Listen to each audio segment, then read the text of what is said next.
Hi everybody, and welcome back to the painting channel. Today is going to be something a little bit different, a little bit special. I'm going to be working in pastel pencils, so let's roll that intro and let's dive straight in and see what happens.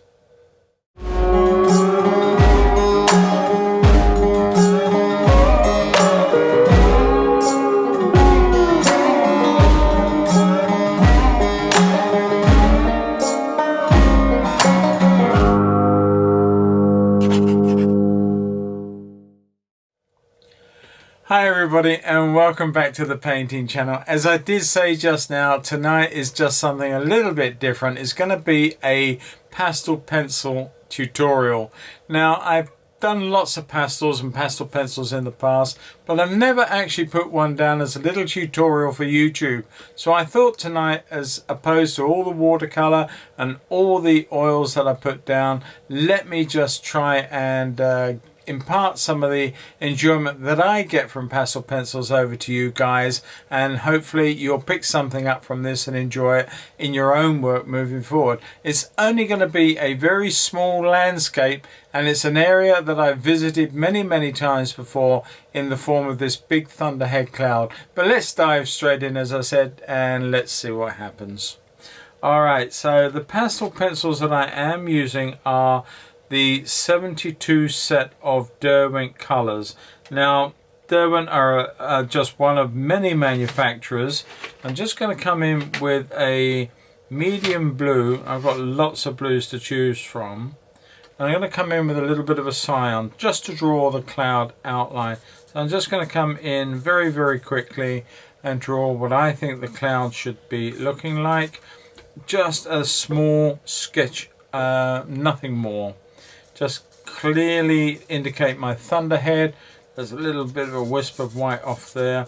Bring that all the way through here, and it just drives off to one side like that. And as I say, if you follow my channel, you'll see this done in oil. I think I've put that out.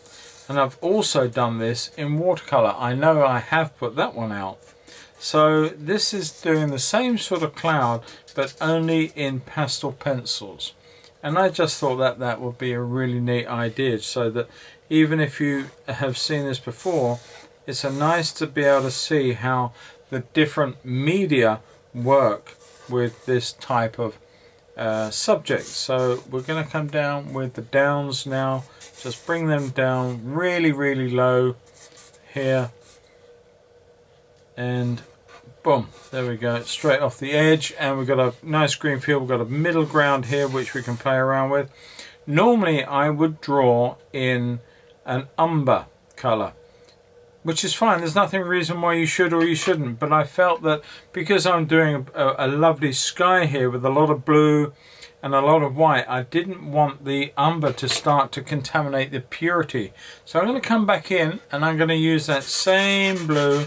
I'm just going to come all the way through here on this sky. It's a lovely, it's a lovely blue, this cyan. It's, well, in watercolor it will be a transparent paint. I do use my fingers a lot, I gotta say. I do that, and there's no reason why you shouldn't do it. I like using my fingers, and that works for me. But what I'm using is a thing called UART paper. Now, it's widely available in America. Not so easy to get your hands on in the UK. Gotta be said. In the UK, we have one or two companies that are dealing with it. One that I use a lot is called the SAA, and they have been stocking it. Well, I hope they still are. Actually, I haven't bought any for a little while, so I'm rather hoping that they still stock it. Now, that blue is quite an aggressive blue, and I've got no problem with that. And then bring it down gently into this area. The thing about pastel pencils is they do tend, in a way, to make you quite detailed, because they are, after all, something that you've got fixed in a piece of wood, and you can sharpen it to the nth degree, and then you can get really into some detail. And to that end, it sort of stops you sort of being loosening up and having a little bit of sort of freedom with the pigment. But that's not a problem. It's just something to watch out for and be aware of. And I am the world's worst. I've got to say, I'm terrible at it. I will use the pigment, I will sharpen it up, I will get that detail going, and all of these things. I'm just going to come in and lighten this up with another colour. Now the first colour, I will go through the numbers, because if you do happen to have this particular Derwent set, it's their Derwent, it's the 72 colour set, comes in a box or a tin, but I'm going to give you the names of the colours that I've used, and this one is if I can read it, it's cyan and it's P340, 340. This one I'm now using is powder blue, 311. So this will give me a slightly different shade coming down. I will blend the two, and you can blend these very, very well, so don't fear about that. Now I will come, this may be a little bit too light here, but we can work over. Now, as I was saying to you about this UART paper, beautiful paper. Pastel papers come in a variety of types, and if you are a pastelist, then you will probably understand this already, and hopefully you'll not be too upset if I just cover that ground for a few other people who may not be as aware about papers as you are. So I'm using a lot of this. I'm going to start sharpening up. I'll come back to sharpening in a moment, but the UART papers come in a variety of different grades. Now the particular one that I'm using is called a 500 grit, and it is really what it says. It is like a sandpaper, but it is much more than just a sandpaper. I've seen people use emery papers to do pastels on all sorts. You can do these things, but this is lovely, and it's archival, it's great quality, and you can carry on working with it. Also, you can actually do water based colors on this to start with. You know, you can actually play around with this in terms of a underpainting, and do that in any number of different, from water all the way through to oil or alcohol. Right, let me just tap this off. I'm afraid there's quite a bit of that goes on in this part of the paintings. When you're putting all this pigment on, there's not a lot you can do about it, and hopefully it won't detract too much from your watching this and enjoying it. But there's basically a little sky going on. We can play around with this and we can add other colours if we want to, but I think that's fine to start with. I'm going to go back in with my white, and I'm just going to give that the same sort of treatment that I did with the blue, when I can find my white, that is. There we are. So trouble, you end up with tons of colours in your hand. Now I'm going to come in with the white. Now to make whites really pop out, you've got to put a little bit of yellow to them. But I didn't want to put any, as I said just now, any umber drawing into this, because I wanted the blue and the white to be as pure as I could possibly make them. Let that dive off out into the ether that way. Get this all the way down through here, and it does start to change colour, and that's not a problem. Like so. Watch for contamination, watch for diving into the blue too much with the white, because it will drag it back. Okay. Now that looks a little bit contrived at the moment, but it won't stay that way. I'm going to put a bit of this grey in. This is aluminium grey, P680. And I'm just going to tap some of that in to warm up some of the whites and play around with the edges of the sort of beginning of the shades and the shadows of the cloud itself. I did say at the start that this can sort of tend to be quite a detailed image if you allow yourself not to be controlled by the sharpness or the ability to manipulate these values in the pencil, the control of the pencil. If you can stop that happening, then you do have a little bit of a chance of making something that's a little bit more fresher. But I'm afraid as hard as I try, I do start getting very, very detailed with this, and I don't intend it. It just actually, that's the way it is. It just happens that way. I'm looking for a pale buffy colour. I know I've got one in here somewhere. It's just a case of putting my hands on it. There we are. I think that's the one. That'll do it. This one is called Saffron, and again it got heavily used in a stream last night, so I am just going to sharpen that and give myself a bit more material exposed. Now, a word on sharpening. I can't do this on camera so easily. I'm going to make a mess everywhere. But I am using a scalpel blade or an X-Acto knife to be exact.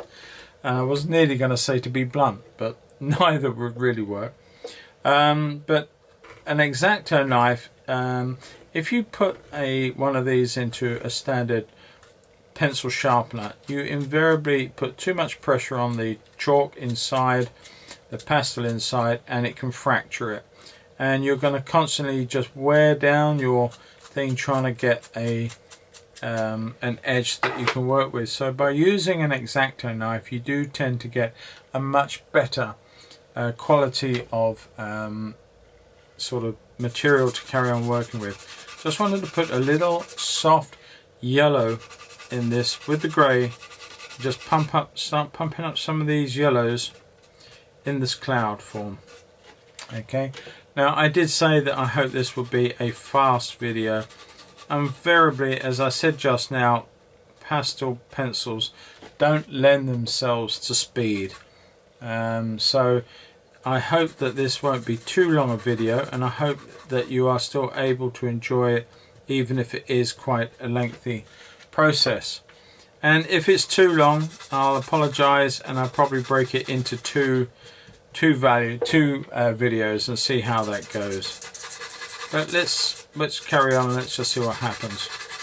I'm just coming down here with some of this yellow, and then I want to change to a blue violet, and for that I've got several at my disposal.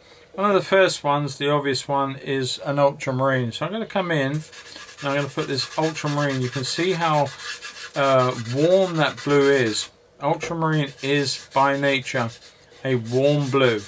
It carries a lot of sort of reds within it, and you know, when you're painting some greens or other colors, you really got to watch which blue you use. And I rock between 2 or 3, but this one is really a beautiful blue, and you get it right and it just keeps adding and doing so much more for you. Let's just check this one. This is pale ultramarine. Now, I haven't looked at all these colors, to be quite honest with you, but this pale ultramarine, well, it certainly is pale, but there's not a lot in the two, to be quite honest with you. So I can use that one sparingly if I feel I need to later. But I could use a light blue. I could use one of these. This is a light blue, but it looks quite a yellowish blue. So I'm not going to jump straight in for that one. What I might do is come in for a sort of a blue grey, and that will just take off some of, no, I don't like that either. Look at that. That is not what I was looking for. It's a useful grey, and it's a blue grey for sure, but it's not quite where I want that to be. So I'm going to come back in for this pale spectrum blue and see how we can manipulate that. It might mean that we add to the cobalt later on, but let's just see how we get this lighter part of the cloud that's running through the top here, and see how we can get that going. Pastel pencils are wonderful. I rarely, if I'm honest with you, rarely do I use them purely on their own. I tend to use them as part of a soft pastel process.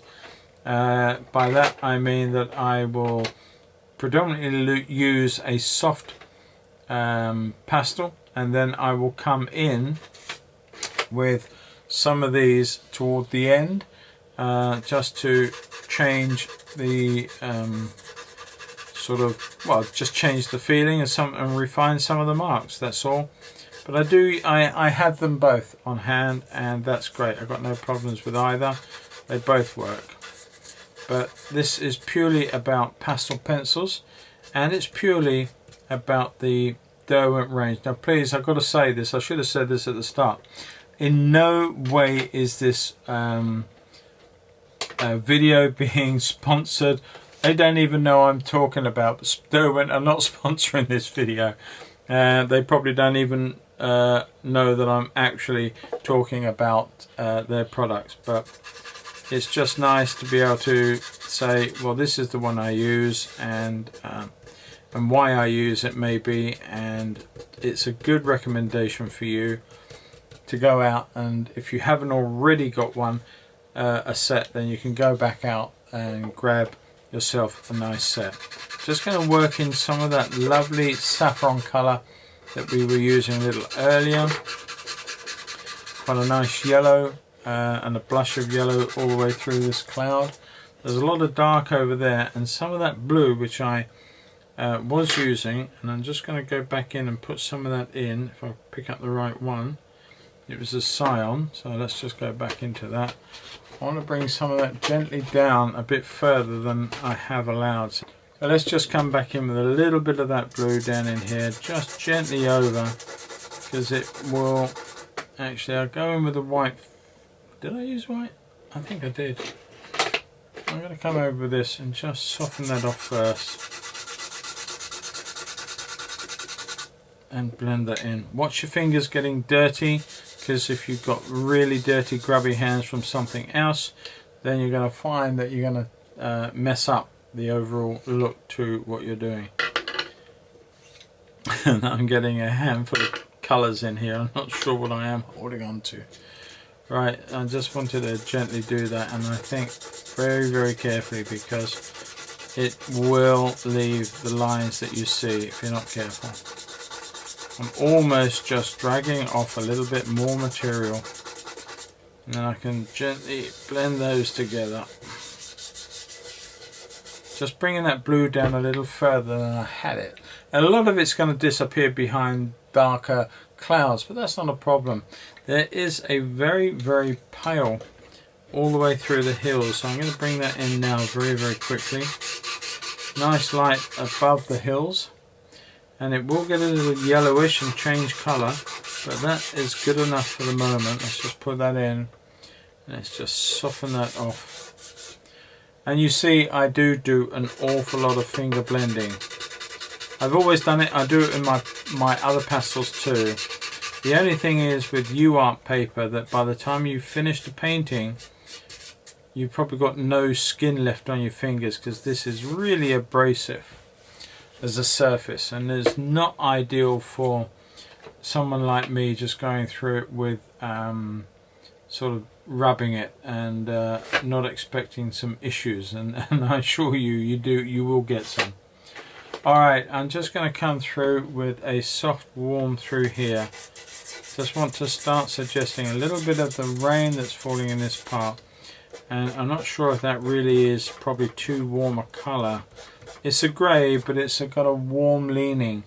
I certainly feel that I need some in here, so I'm just going to scratch a little bit through and just gently soften the area into the blues.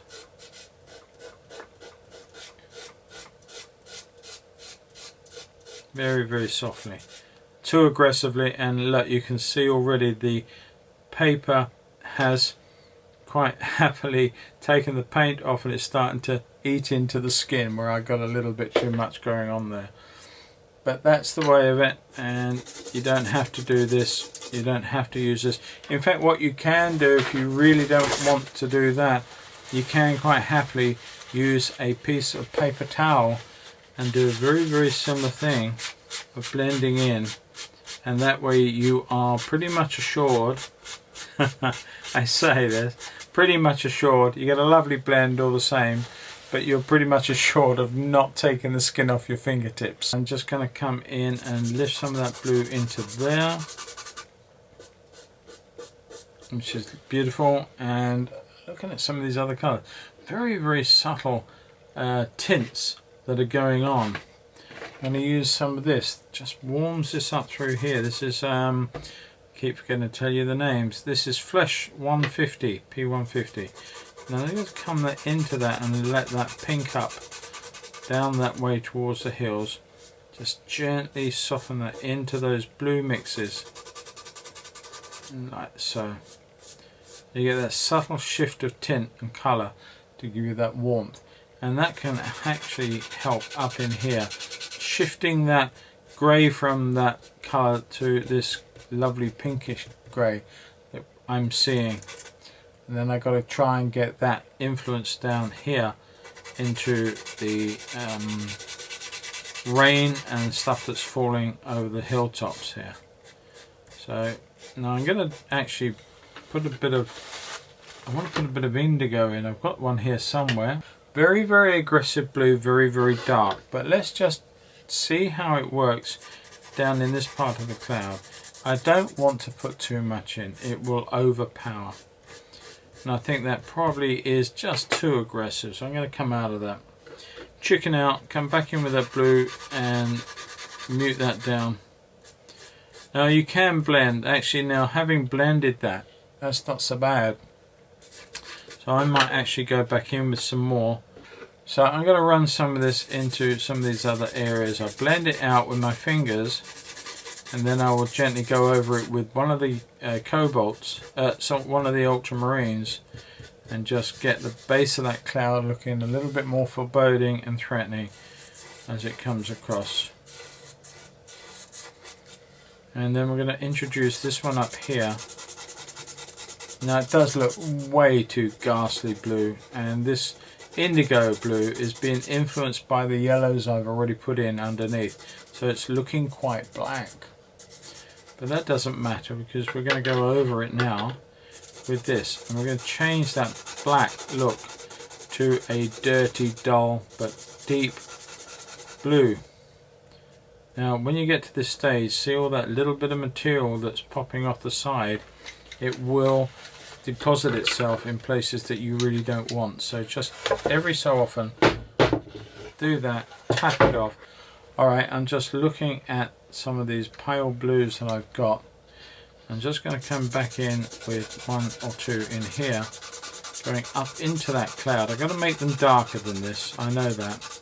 But I just wanted to put the influence of the light in first. Then I'm going to come in with, I saw that pale ultramarine. Let's just put some of that in. Just gently let that skate around over the top. Don't want to put too much in. There you go. So that can come through, can darken in here. Blend with your finger.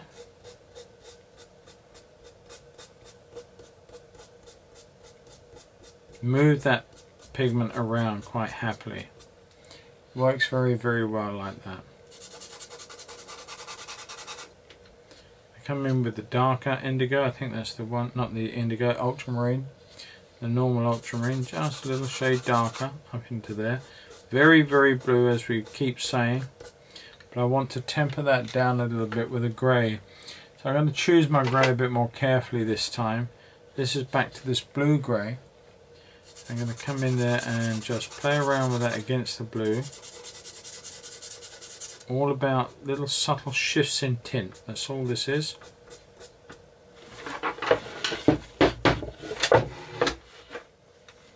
Okay, and I want to bring in a bit more of a serious pink value, but without making it too pink coloured. And that's the trouble with pastels. You can't easily just pick up the mix you want, unlike that of oil paint or even watercolour. But I think that just gently skated over the top just shifts that to the warmth that I was seeking at that point. Something like that. And I want to bring some down into here too. Almost like the clouds picking up a glow of light, which it is, because it's coming towards the end of the day, if I'm honest, if I remember rightly. Bring a little bit of that straight up into that cloud there. That works. It was coming towards the end of the day, and as the time went on, this cloud morphed and changed and did all sorts of beautiful shapes in the sky as it did so, and it changed from the color you see now. It got richer and richer and richer and until it was burnishing in oranges and what have you. And that was great because I just stood there and watched it. And then finally a bit that I've said this story so many times, a little bit of it that I hadn't really noticed had come away and had moved across from the hills toward me, and all of a sudden the heavens opened and I got absolutely soaked. I threw my jacket over my easel to protect the painting that was on there and the oil, but it did suffer a little bit, gotta say. Not probably got as wet as I did though. I'm going to drag some of that down in here, leave it and just pull it into the cloudy area here. Just need that to suggest the rain that is falling. And I'm going to do the same here, just put a little bit of that grey through. It may need to be brought out more as a blue. Now this is what happens, look at this, look, I've got a whole handful of these, and you know, ideally just sort of keep having a nice, I've got a lot of area here to work to, so that's why I'm holding on to them. But if you do have the advantage of a room where you can add a bit more and just put your material down beside you and easily find them again, then that's by far the best thing to do. But I haven't got that, so I'm going to carry on as I am. I'm going to put in a few of these darks. They're going to have to be a little bit of blue in first, but then I'm going to have to go over with the indigo just to get them to the right tint that I'm seeking, and that really isn't it. So I'm going to come back in with the indigo, just tap over some of these. I neither want them blue nor do I want them dull black. I just want them this deeper colour where the light is just, they're just popping away from the cloud and breaking away as the cloud changes. I think that's nice enough, that works. Just soften a few of the edges and leave it be. So that area pretty much is done. I'm just going to, I want to come into this area and I want to bring some other blues into this, because when you look at a cloud that's this deep in lovely rain cloud as it were, you get subtle lovely blues working, other colors, violets, all sorts of lovely colors working in this. And I'm going to bring this one up now up into here and put some of these shapes that we can see. And I'm using the pencil on its side, which you can clearly see that happening. I'm just playing around with one or two of these shapes, working through from left to right as they build up into the cloud like so. And because they're violet here, they're actually changing towards the lights of some of this cloud. And of course I've got to put the shadow side in, I completely forgot. So there's our shadow side going in now. That will go up through and build up into the top part of this cloud here and across like that. Now I'm going to be careful, because if I drag too much of that lovely shadowy material into the white, I will destroy all that I've done so far. So I'm going to leave that there, and I want to come in with a, what colour have we got there? A bit Prussian blue. I don't want Prussian blue, it's too yellow. And my ultramarine is just not right. Cornflower blue may be the one. Let's have a look at that. I think that may well give me the tint of blue that I seek at that point, certainly. Like that. And I want to bring that out and into the surrounding sky. So I'm going to allow that to come out this way, just tap in. Now I'm getting a little bit more precise with the pencil as we come up the side of this colossal anvil head, thunderhead, whatever you want to call it. And I want to bring some of that through here as well.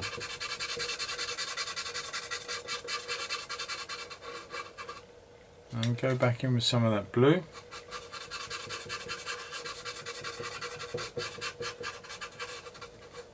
Okay, bring that down a little bit more.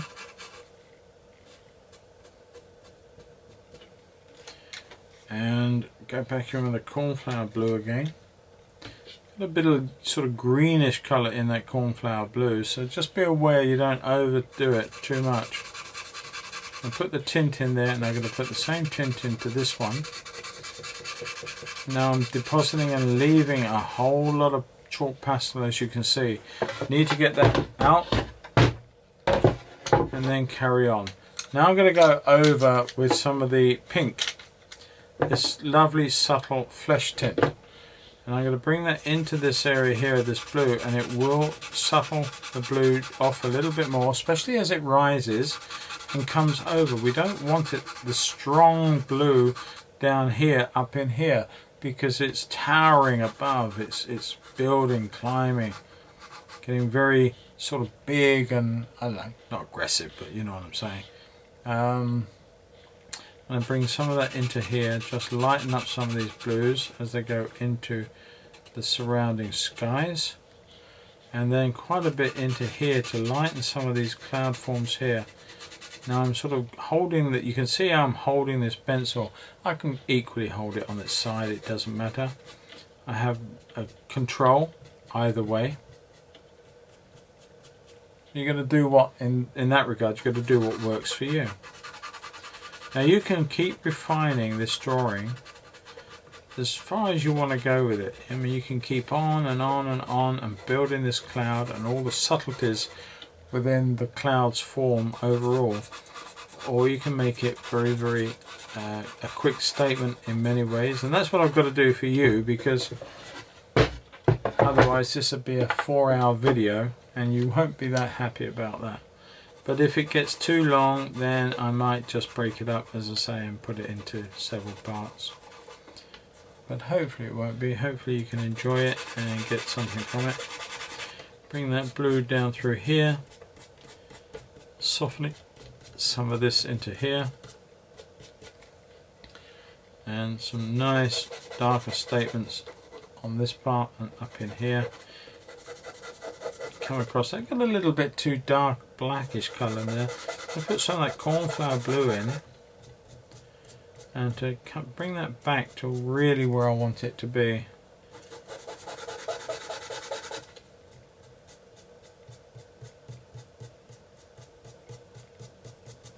Okay. Now let's just try and bring the sky to a close, because this is about the whole sky, and you know, although we've got the land to do, as in my watercolor version and in my oil, it really isn't that much about that. It's about that, and that's what I'm trying to concentrate on for the greater part of this video, is to work out and get these areas as they should be. Okay, just tapping and softening. I love that softened look, I really do. And that's not for everybody, and I'm not saying that you should adopt that for your own. You can keep it very tight, as it were, and keep that look beautiful. Now this color is yellow ochre, and I'm just thinking that, do I need to put an increased tap of yellow in one or two places? Very strong yellow, so be aware that the Saffron was doing a really good job on its own, but I'm just pumping up some of those yellows, especially down in here. I could actually add a bit into there and then temper that with some white and allow that deeper, darker yellowish just going into shade some of it. And attempt to put a little bit into there, not much, it's just a gentle, very gentle tap of colour. And I'm going to hold on to my lighter colours here. I'm going to put the rest of these down for a moment. Come back with my white too. So now I'm holding these three colours, which are flesh, saffron and my titanium white. And I'm just going to play around with some of these colours.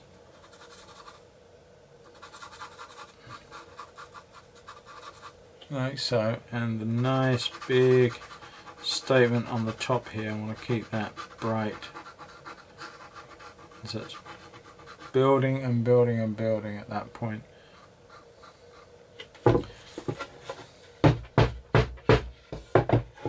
Okay, and some nice sharp edges off of here.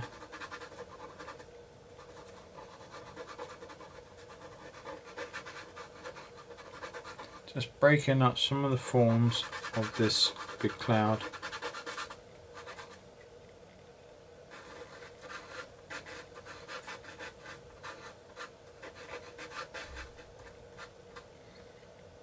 And 2 taps of lighter that's influenced by the blue, so tapping it into the other colour like this suggests a bit of shadow that's forming, but the white is still going across there, so that works quite nicely. Okay, where's my saffron?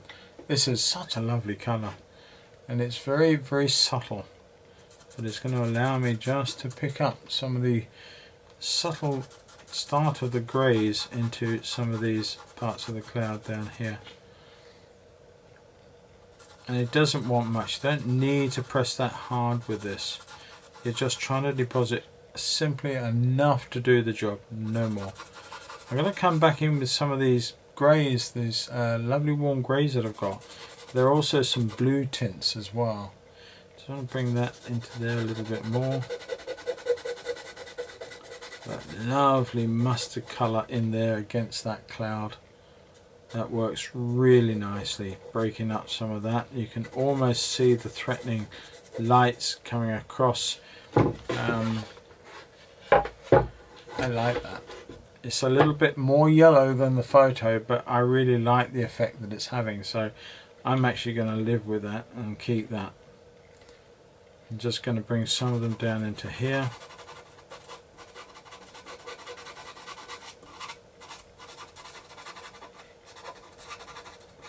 And I'm almost scribbling. I mean, it's almost like a shorthand.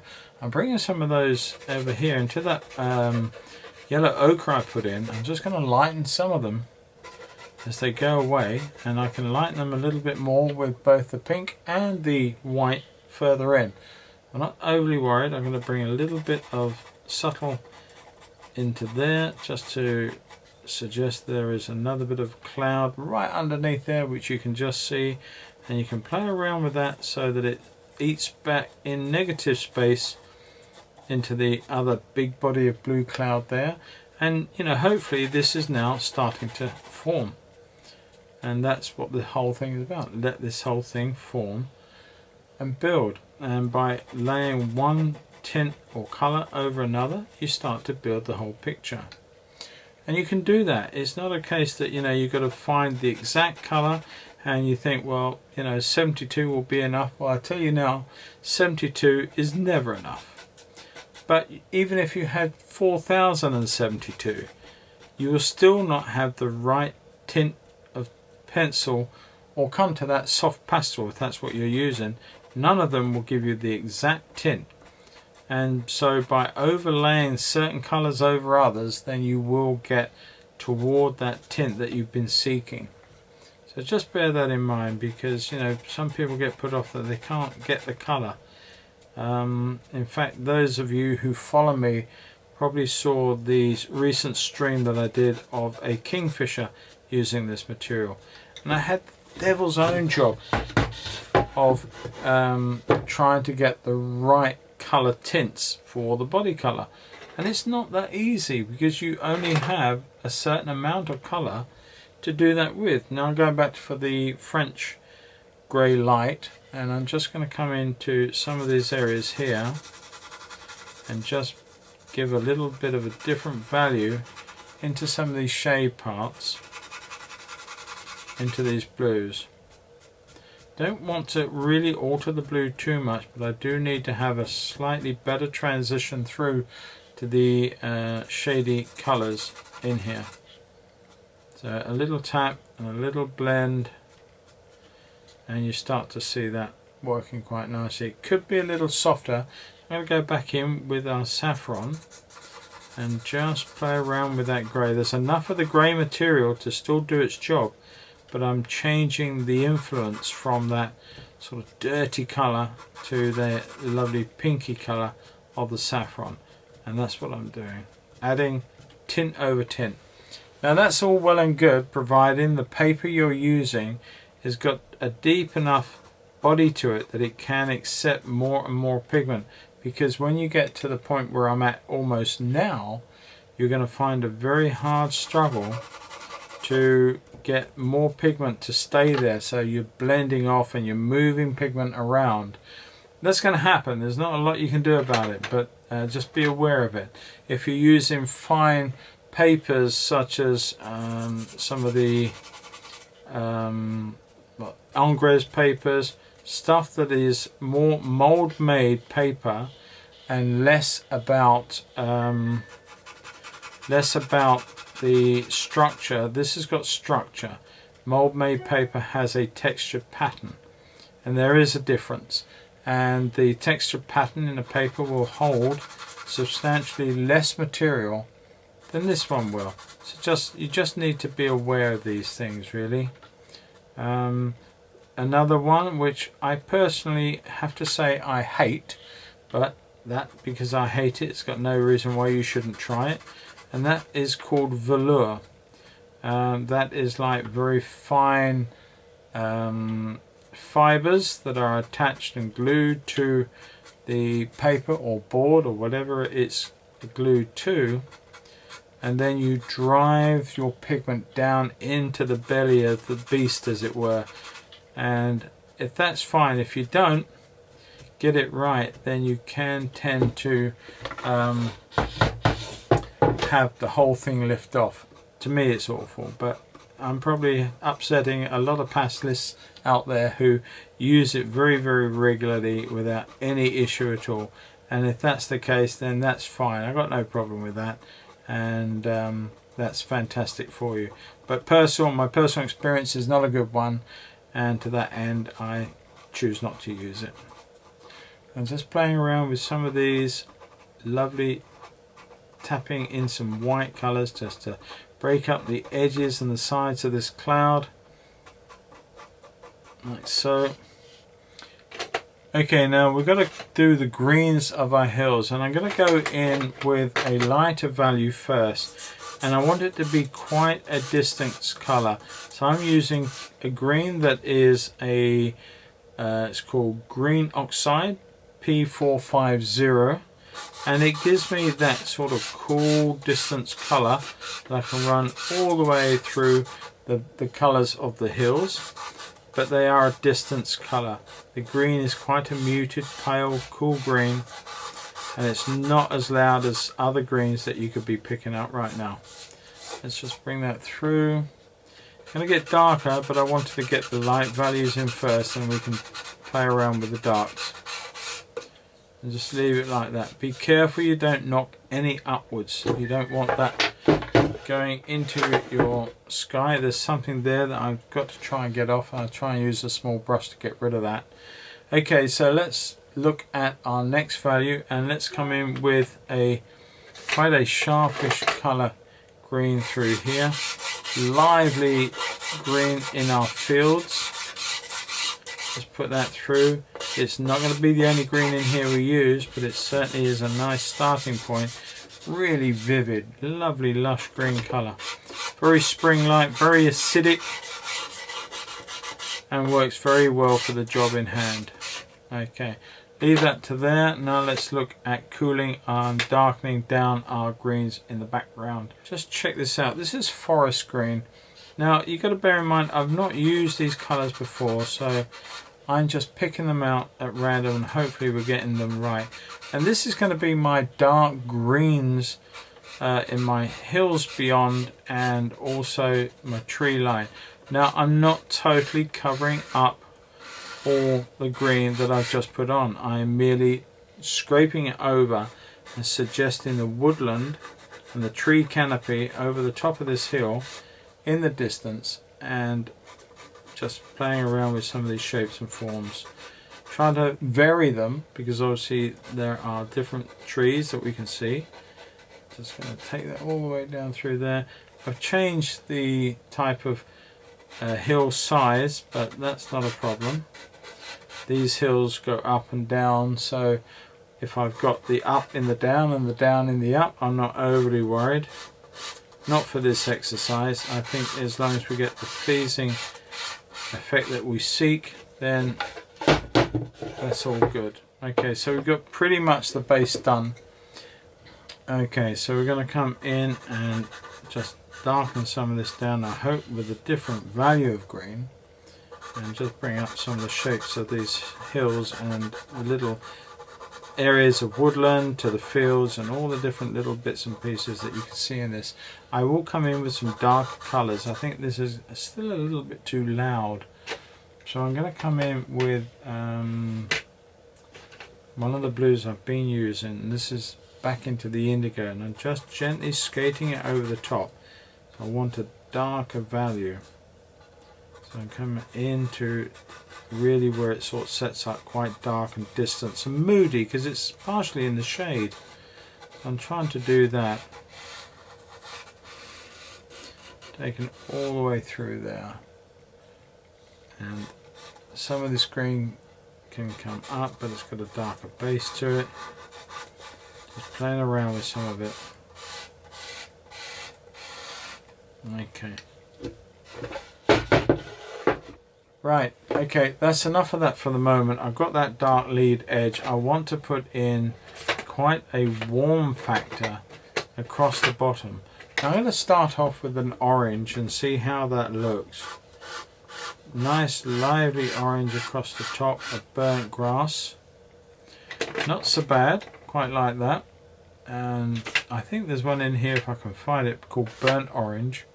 I've probably just used it, knowing me. Is it that one? No, but that's not a bad one to try out. Let's just put that in as well. Almost the same. That's why I liked it, obviously.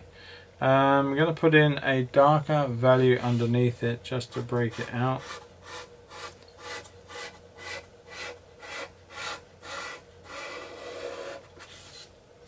Right, so and I want to put in some really nice warm tree colours, and this one is called, well, believe it or not, you can't make some of these things up, Tomato 120. I just want to put in a few columns of warm trees that are over there in the distance, and you often see these beautiful trees catching that evening sun. Very suggestive marks. I'm not trying to draw trees, that I will have to say.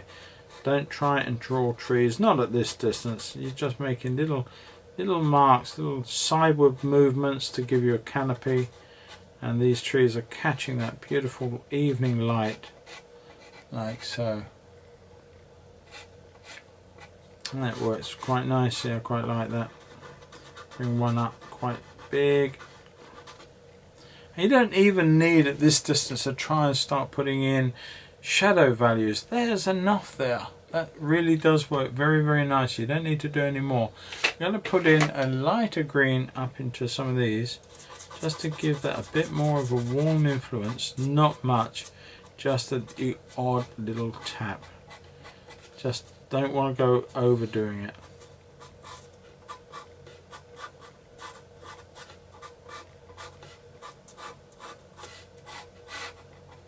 Okay, that's probably more than enough. Maybe just a little suggestion through there. Nothing more. Okay, that's good enough. Right, now I've got to temper this down and we're almost there. So to that end, I'm going to put in a couple of marks with a darker green, just mess it up. These are contour lines. I've used them in many paintings before. Directional, give an edge or a look to a field, like so. It just allows you to make it believable. I'm going to put a bit of orange into some of this field. Just mess it up a little bit, like so. And one or two darker marks in as well. And I don't know what that. I don't want that one. I probably know me. I'll come back to it anyway. Let's have a look at this one. Now that's that pea green. Actually, I'm going to give that a go and just see what happens. Just to. No, that is literally a pea green, but it's not bad if you use it very limited. Just gives a cooler, icier green colour. Takes the temperature out of the other green and put a lighter flush of colour through. Keeps it nice and fresh in the marks. Like so. Just 1 or 2 scratchy marks, nothing more. Very, very loose. And this is, for me to do this is quite loose because I tend to work in lots of detail. But that works out quite nicely. And I think with that said and done, yes, there's always something else you can do, but I am trying to keep this under the hour. I don't think I have. But hopefully you've got something from this anyway. I keep looking at little bits and pieces of it, and I want to sort of adjust this and adjust that as I'm speaking to you. And I'm gonna have a little go here. I'm just going to gently deposit a little bit of grey over some of these blues, just to take the punch out of them. But very easily get too much going on and wreck it. So I'm just going to put a signature down in the side here.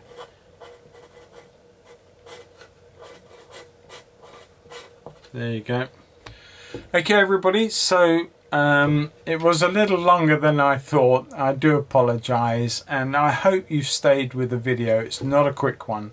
But if you have and you got something from it, I really appreciate you putting comments in the comment section below as normal, and I answer each and every one of them.